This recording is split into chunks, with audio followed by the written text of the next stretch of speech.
Hey, everybody, it's Sarah. So happy to be here for another Facebook Live. And yes, I'm on my bike again.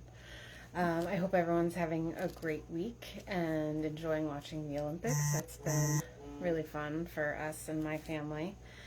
So today's topic is, well, actually, really, my topic of the week has been mental health and how the benefits and how mental health plays a role in exercise and vice versa. So let's talk about some bullet points here. So I think we all know that mental health is, we all probably have a little bit of things we're working on mental health wise, especially after COVID and things got so crazy.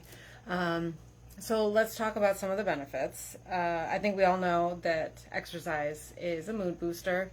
It releases endorphins, which helps with improving mood. And, that one's talked about a lot. Unfortunately, I think it gets touted a little too much. Hi, Mom. Because not all mood issues can be fixed with exercise, but it can certainly help. So there's also stress reduction.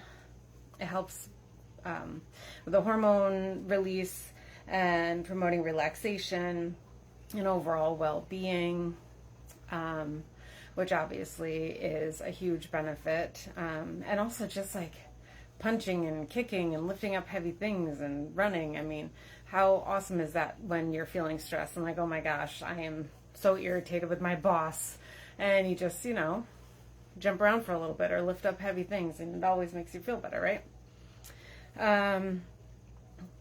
And self-esteem. See, I have notes. I'm sorry, because sometimes I babble, blah, blah, blah, blah, blah. Notes. So self-esteem, huge one. I know when I started working out for fitness, not just aesthetics, it really boosted my self-esteem. And I know it does for a lot of people. Lifting weights, and every time you get to do, you lift something heavier than you could before, or you do more repetitions than you've ever done before, or you can make it through jogging a mile. I know for me that was a huge milestone because I've never liked running. I still don't like running. I don't run, but it was a huge goal. And maybe it was because, I don't know about you guys, but when I was in middle school and high school, we had to do, what was it, the presidential fitness test or something like that. And one of the things was running a mile, and I dreaded that. I could never run a mile in high school or middle school, and I was an athlete. So that was a big goal of mine, was to be able to run a mile. And I probably can with the workouts I do, but I just don't, because I don't like running. I would much prefer being on my bike or doing a HIIT workout or lifting weights, that sort of thing. Okay, one thing that I don't think gets talked about nearly enough, which is a benefit of exercise on mental health, is cognitive function. And as a physical therapist, I know this. This was taught to me in school, and it's one of the reasons why, not just for strength and function as far as when we get older and age, obviously that's a benefit of exercise, but it's the cognition. It's really helpful for people with Alzheimer's and dementia. It can help with that. It can help prevent dementia. They're researching it. It's a thing. But also just in our age groups, exercise improves blood flow, circulation, and it can improve memory, focus, and problem solving. So, if you didn't know, now you know. Obviously, there's always a downside, right? Anytime there's an upside, there's a downside. So, downsides, you can get injured or have chronic pain. If you do it smart and you do it the right way, unless something freak happens, that doesn't happen very often. If you're working your way up slowly and you're not trying to do a clean and jerk your first time working out. We've been watching weightlifting on the Olympics. You're likely not going to get injured unless overuse. This is also, like I said, jumping right into something that you're not prepared for, or if you don't warm up properly, or you don't cool down properly, then you're putting yourself at risk. So as long as you're careful, like I said, you shouldn't get injured. In fact, a lot of the reasons why people exercise is to prevent injury. And I have hurt myself doing a lot of things, but I've never hurt myself exercising. So there's that. Obviously, overtraining is a thing, which kind of goes in with the injury and that sort of thing. You shouldn't exercise the same muscle groups 2 days in a row. You can still exercise if you're sore. You just might need to take it down a little bit or make sure you have a really good warm-up that day. But one real negative that I see a lot as a trainer and just scrolling through the socials, body dysmorphia. That's a big one for weightlifters, bodybuilders, yoga instructors, everybody, especially if their job is to be fit and in front of people. The body dysmorphia, thinking you look completely different than you actually do is a real danger.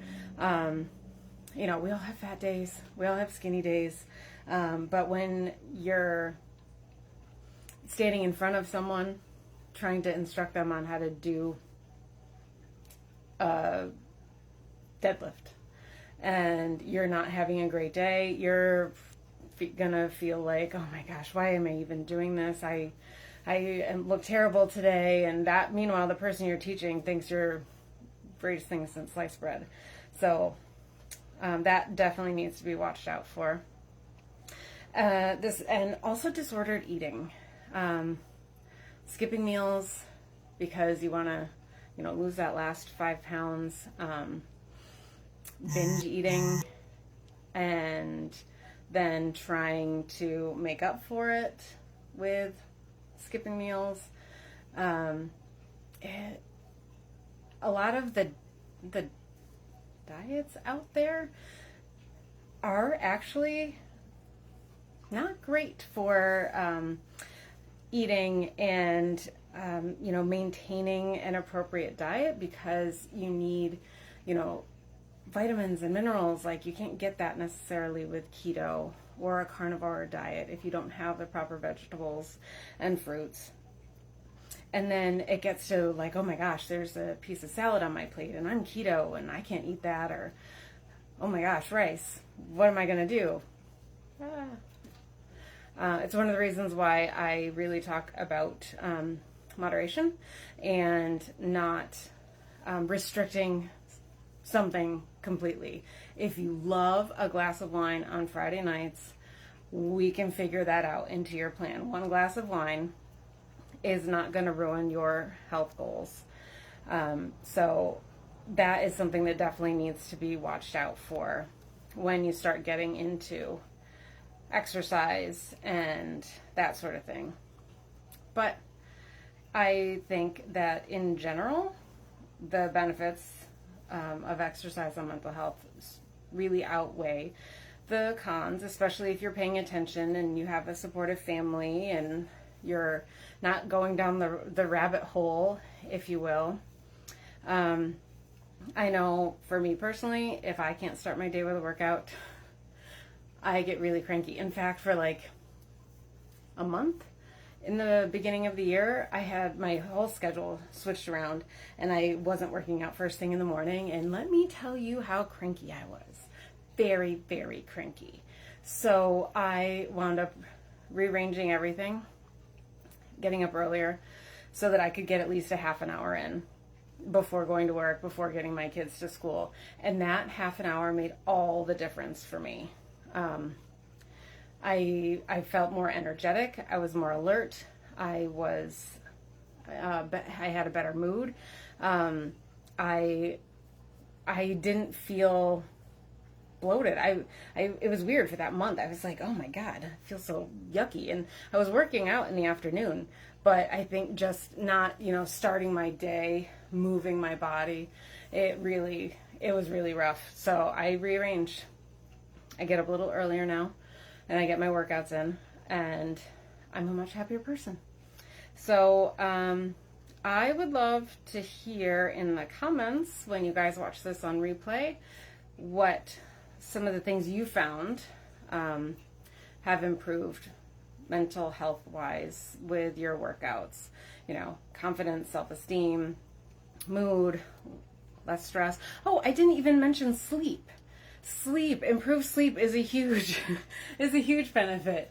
We all have, how they used to say, like, don't exercise too close to bedtime or you won't be able to sleep. That's not necessarily true. We're all different. I thought I was one of those people who couldn't exercise close to bed or else I wouldn't be able to sleep. And then when I started personal training and I was training clients in the evenings at like 7:30 and still sleeping just fine, I realized, oh, okay. So if I wanted to, I could exercise in the evening. And it did give me energy right after, and it did improve my mood immediately after. And then I still slept. So if you're having problems with insomnia or that sort of thing, try throwing in an exercise program. It doesn't have to be long. 10, 15 minutes, go for a walk, get on a bike. I'm going to post on socials today a fun little exercise that'll get your core going and doesn't take very long. So anyway, there we are. Exercise is great for mental health as long as you avoid some of those pitfalls. But if you need help with any of that, you know where to find me. Bye, everybody.